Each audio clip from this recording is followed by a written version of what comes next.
ইউনিভার্সিটির পক্ষে এটা কাম্য নয়, এবং যারা আঙুল তুলে কথা বলছেন, হুমকি দিচ্ছেন হুমকি দিচ্ছেন যদি তাই মনে করি, তারা ইউনিভার্সিটির একটি কাউন্সিলের মেম্বার, দায়িত্বশীল মেম্বার, এবং তাদের ব্যবহারে আপনার ইউনিভার্সিটির স্বার্থে এগুলো এই ধরনের ব্যবহার কাম্য না।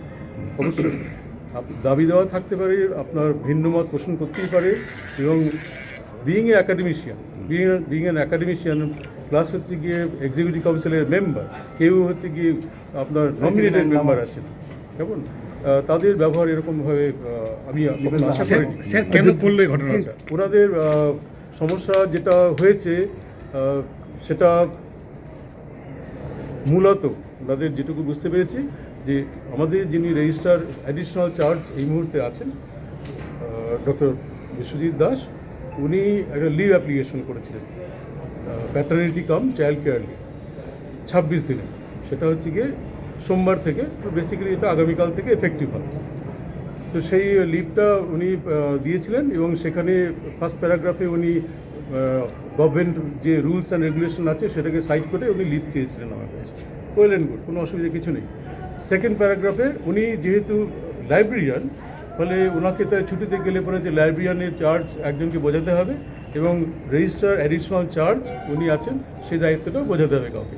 উনি ওখানে লিখে দিয়েছেন যে দুজনের নাম করেছেন যে তাদেরকে ডে টু ডে অ্যাক্টিভিটির জন্য তাদেরকে দায়িত্ব দেওয়া হবে।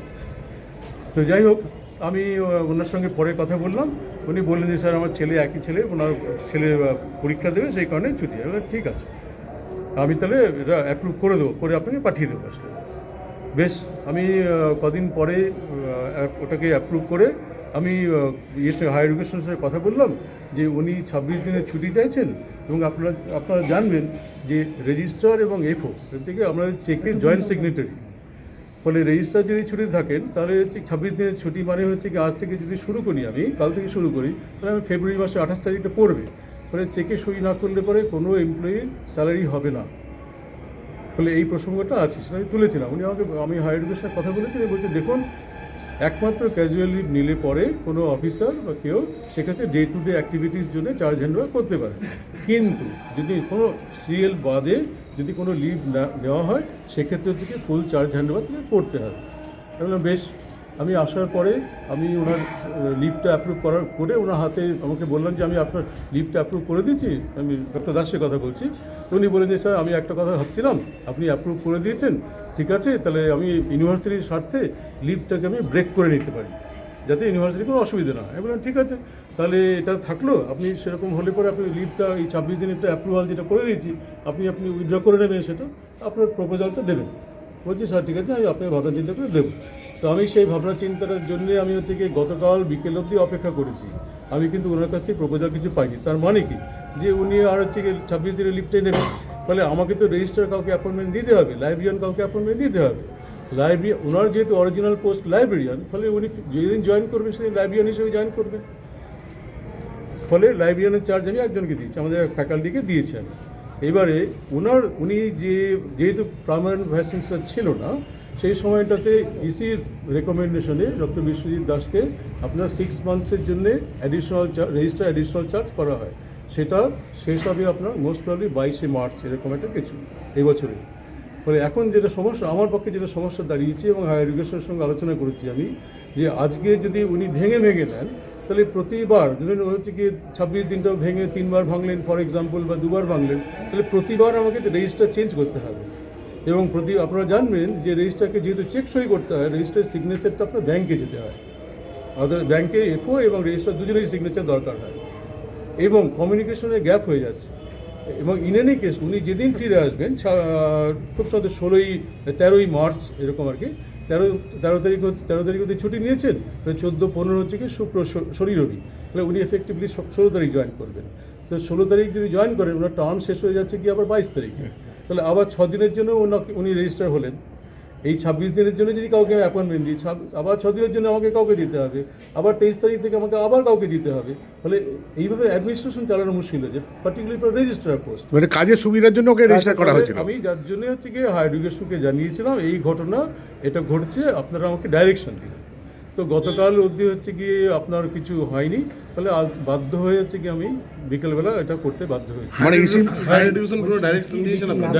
আমি না, সে প্রসঙ্গে আছে, হায়ার এডুকেশনের কাছে আমি চিঠি দিয়েছিলাম, গতকাল সকালেও একটা চিঠি দিয়েছি আমি, দিয়ে ওনাদেরকে আমি মানে ইনফ্যাক্ট হচ্ছে রিমাইন্ডার দেওয়ার মতো করে, তো সেটা উনি দেননি, ফলে আমাকে বিকেলবেলা দুপুরের দিকে একটা হোয়াটসঅ্যাপ মেসেজে উনি ওনার ইনস্ট্রাকশনটা আমি দিয়েছেন।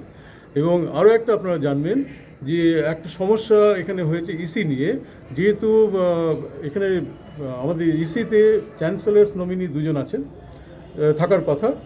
আমি জয়েন করার পর থেকে যেটুকু জেনে এসেছি রেজিস্ট্রার মারফত যে আমাদের চ্যান্সেলার্স নমিনি ভ্যাকেন্ট রয়েছে, ফলে জয়েন করার পরে আমার ইনস্ট্রাকশনে রেজিস্ট্রার দুজন চ্যান্সেলার্স নমিনি এবং কোর্টে আমাদের 5 জন চ্যান্সেলার্স নমিনি থাকবেন, এগুলো আমরা সমস্ত নমিনি চেয়ে পাঠিয়েছিলাম।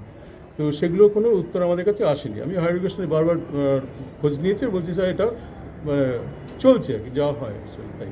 তো ইন দ্য মিন টাইম যেটা একটা ডকুমেন্ট এসছে, সেটা হচ্ছে গিয়ে চ্যান্সেলার নমিনি, যে চ্যান্সেলার গত বছরে প্রাক্তন ভাইস চ্যান্সেলার যখন ছিলেন সেই সময়টাতে আপনার দুজন অ্যাকাডেমিশিয়ানকে চ্যান্সেলারটার জন্যে আমি 2টো মিটিং অলরেডি করে ফেলেছি।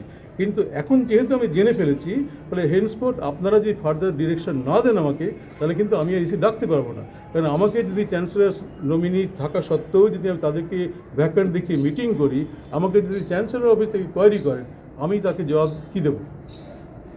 এবং আপনারা যদি বলেন যে না এই অর্ডারটা আমাদের মারফত যায়নি, তখন হচ্ছে কি আমি হায়ার এডুকেশনের যে অর্ডারটা আছে সেটাকে ভায়োলেট করব।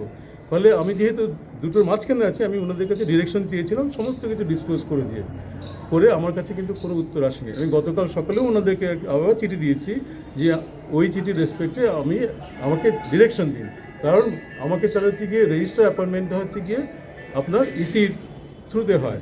ফলে আমাকে আগামীকাল উনি ছুটি দিয়ে যাবেন এবং হচ্ছে উনি আর আমাকে ফার্দার লিভ অ্যাপ্লিকেশন করেননি, ফলে 26 দিনের জন্য চলে যাচ্ছেন। ফলে আমাকে একটা অ্যাকশন নিতে হবে অ্যাজ পার স্ট্যাটুট, আপনি আমাকে ডিরেকশন দিন। ফলে আমাকে কিন্তু দেননি, ফলে আমি আবার সেই চিঠিটাই আমার হচ্ছে কি আমি হোয়াটসঅ্যাপে পাঠিয়েছি। ফলে আমাকে হোয়াটসঅ্যাপে উনি মেসেজ করে দিয়েছে, যেহেতু ইউনিভার্সিটিতে এখন পার্মানেন্ট ভাইস চ্যান্সেলর জয়েন করেছেন এবং senior faculty can be appointed as registered additional charge. এর ভিত্তিতে কাল সন্ধ্যাবেলা আমি অফিস অর্ডার ইস্যু করেছি, করে ওনাকে চার্জ হ্যান্ডওভার করতে বলেছি, আজকে চার্জ হ্যান্ডওভার করবে। আপনার দাবি দেওয়া আপনার কথা যুক্তি মানলো শিক্ষকেরা? ধরে নিন হচ্ছে গিয়ে 3-4 জন ছাড়া বাকিরা সবাই মেনে নিচ্ছে যারা মানে ছিলেন। আপনি যেটা সিদ্ধান্ত নিয়েছেন সেটা নীতি মানে নিয়ম মেনেই এবং সেটাই। আমার কাছে যা আছে তাই পদ্ধতি অবশ্যই পদ্ধতি মেনে, পদ্ধতি কোনো ভুল হয়।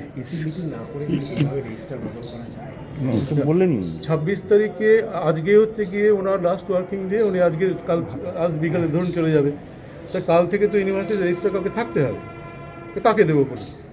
আমি যার জন্য হায়ার এডুকেশনের কাছে ডিরেকশন চেয়েছিলাম যে পুরো ঘটনাটা স্টেট করে, আমার কাছে ডিরেকশনটা মানে গতকাল সকাল অবধি কিছু আসেনি, আমি গতকাল সকালে আবার রিমাইন্ডার দিয়েছি।